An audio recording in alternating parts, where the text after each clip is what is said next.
پشتی 24 روزا لسر ایریشن رخصنا دولت اسلامی لعراق و شام داعش لسر هرما کوبانه و پشتی شرن تند ده رخصنا نافبوری در باسی نوا باجر بو و دست دانی لسر چند تاخین روشهلات و باشوره باجر کوبانه و نها شروع پفچون دنوا باجر ده بردوامه جالی خواه بالا فرین هف پیمانی ناف دولتی جشوا بوری و چند بگهن داعش لدر دورا کوبانه بمب باران کرد.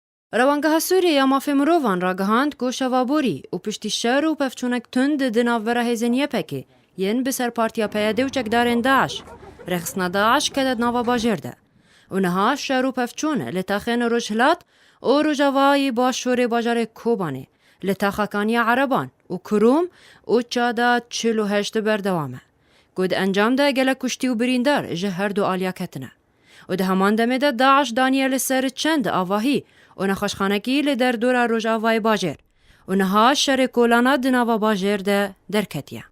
روانگاه سوریه در راپورت اگیده دا خویا کرن که ده شر داعش لسر هرما کوبانه ده حتی نها نیزی 400 کسی هاتنه کشتن.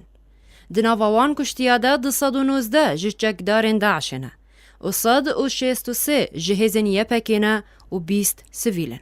جالکی دن و بالا فرین هف پیمانی ناف دولتی شوابوری 3 چپرین داعش لسر چیای مشتنور بمب باران کرد و جوه صبح و بالا فرین شر 5 بگهن داعش لباشوره باجار کوبانه و روژاوای چیای مشتنور لدر دورا گندن ترمکه و ممته و چند چپرندن بمب باران کرد.